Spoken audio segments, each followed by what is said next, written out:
Welcome back. Right now, we are speaking with the Fragrance Foundation. Linda G. Levy is here with us to let us know why right now in the fall is a great time to update our scent wardrobe. You know, it's a time when kids are going back to school, kind of a fresh start, and getting ready to head into those cooler temperatures, seasonal activities, all the great things. So we're looking forward to talking with Linda once again. Thanks for being here. How are you? I'm great, Christine. Thank you for having me back. I so appreciate it.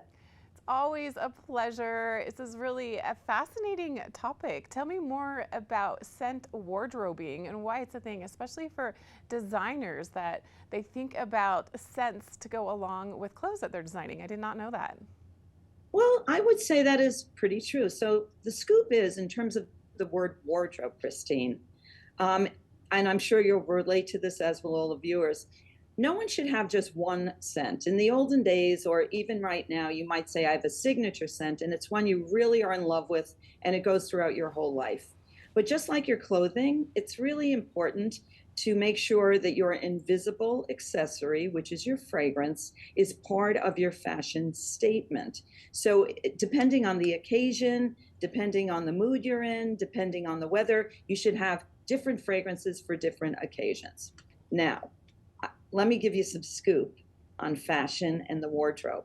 And Christine, I don't know if you have them in the studio right there, but we sent you the Gucci Gardi, this one, 1921. Gucci is a major fashionista, as you know. Michele is the designer. But the 1921 Gucci is very reminiscent of his current sort of floral looking fashion. What's exciting about this is it's also a Fragrance Foundation award winner this year. And this would be the kind of fragrance you might wear during the day or in the evening. And I think you can really see that it has a big fashion statement to it. And the other thing, Christine, instead of having to spend a real lot of money on Gucci fashion, you can aspire to be part of the Gucci fashion world by simply buying a fragrance. We do. Thank you so much for sending this to us. And Oh, it's a there she is. beautiful Yep. bottle. Yeah, I love it. Definitely has that legacy look to it. And I like this idea of an invisible accessory because it makes such an impact, even though it is invisible, of course. It is true. And during the pandemic, or as we're Zooming today, even though I can't smell you, I'm sure your outfit would not be complete without a fragrance as well. So very true. And, you know, I'm curious with the Fragrance Foundation, you mentioned this one is an award winner. We also have some other selections here as well. What should we think about when selecting a fragrance, whether it's for ourselves or as a gift? The best way probably to determine what fragrance you want to wear, it's great to see that the Fragrance Foundation award made it on this particular fragrance, and we'll go to the next one, because depending on the category, either consumers across the United States or an expert panel judges it. There are so many beautiful fragrances. I don't think only one should be called out, but we're a bit like the Oscars of the fragrance industry. Here's the actual trophy. It's a big deal. Another fragrance that you received is an award winner.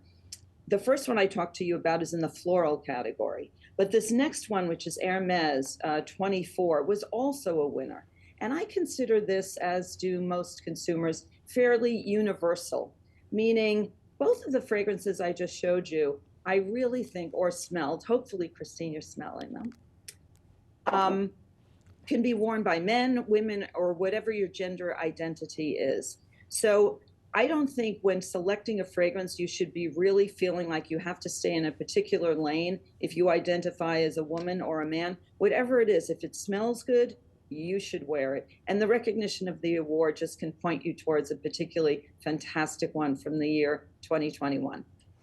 I love that. If it smells good, you should wear it. And of course, it's Fashion Week right now, and apparently designers think about their perfume, their scent, their cologne on the runway. Tell me about that. Great question again. This is Carolina Herrera, Good Girl. I am very lucky because I know the people in this fabulous fashion world, and I'll be going to the fashion show on Monday morning in New York City.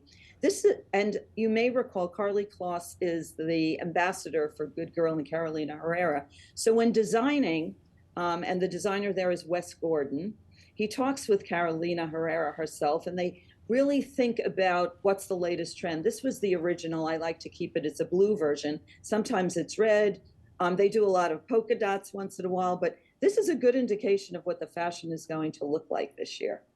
Oh, it's going to make a statement for sure. And I want to make sure we also mention candles. We mostly focus on scents that we wear, this invisible accessory, but there's a lot of great scents as well with candles, which makes such a difference in our space.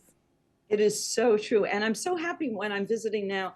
Is there snow in Utah other than on the top of the mountains? I see a lot of green behind you. Not yet, but the leaves are just starting to turn, so it's coming.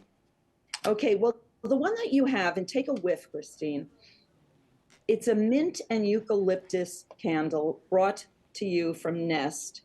Nest's founder, Laura Slatkin, is a fabulous friend of the Fragrance Foundation. And what we're really seeing, with candles, ever since the pandemic, and I think it will be a trend forever now, is a candle such as this we consider great for self-care or in the wellness category. If you were to put this in while you were taking a hot bath or in your boudoir when you're getting dressed, tell me if you agree, it smells like the scent that you would have as you're lying down on the massage therapist table in a spa. What do you think? Oh, absolutely. Yeah, those notes of eucalyptus and mint, it definitely is one that will help you relax, I think. Yeah, her line is fabulous and so appropriate. Scent your sanctuary. And I understand that the Fragrance Foundation has an initiative right now. Tell me about that. Thanks for asking about that. Although we give awards, although we're passionate and inspired by scent itself, we are on a mission at the Fragrance Foundation, and that is to make the United States of America population what we look like in the fragrance industry.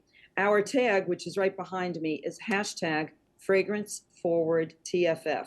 And it's our huge initiative to unite and galvanize the industry to join hands so that every person, regardless of color, religious background, ethnicity, and however you identify yourself, LGBTQIA+, we welcome you, we celebrate you, and we want to make sure that the fragrance industry is embracing and going out to people to have them join us.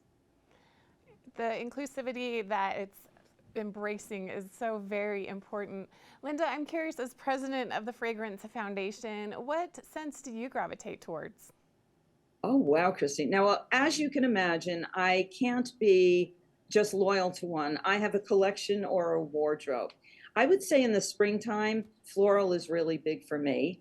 And we have a lot of those, sitting behind me. If you look at the top right behind me, we have a tremendous amount of newness out there. Here's another fashionista one. I just love this one. Can you see it? It looks like a little backpack. It's from MCM. So I'm very lucky. It's like living in a candy store. Whatever is sort of new, I'm sort of interested in checking it out. And there's always something new. I don't recall if we talked about this last time. Also, sometimes a celebrity creates something that is exactly what they want to smell like. And Billie Eilish did that this year. She was an award winner too, and she loves vanilla. So some days I feel like a vanilla. Some days I feel like a flora. Most of the people who know me, I'm also very particular. I love Frederic Malle, Portrait of a Lady. It's my so-called signature scent. So I think it's important to rotate. Do you have favorites, Christine? I do. I absolutely do. And my daughter, thanks to you all, actually loves that Billie Eilish scent. It's a beautiful bottle. It just, you bring so much passion and joy into fragrance and bring out things that I never would have thought of before. Where can we get more information about the foundation, about this initiative, about all the things that we've talked about and these great products that you mentioned as well?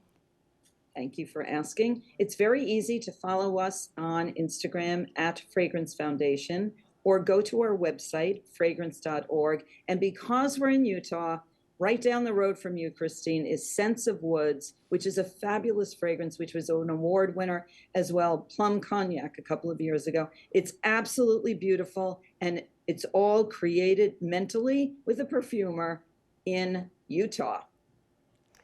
Oh, that is incredible. I know that we've had that one as well. Thank you so much, Linda Levy, president of the Fragrance Foundation, for joining us today. I always appreciate having you here and all of the great advice you bring about scents and fragrance, things we need to consider, also how we can be thoughtful when we are gifting fragrance, and thinking about this wardrobe for our fragrances as well. So we appreciate your time with us today. We have much more coming up on this Friday, so stick with us. We'll be back right after this.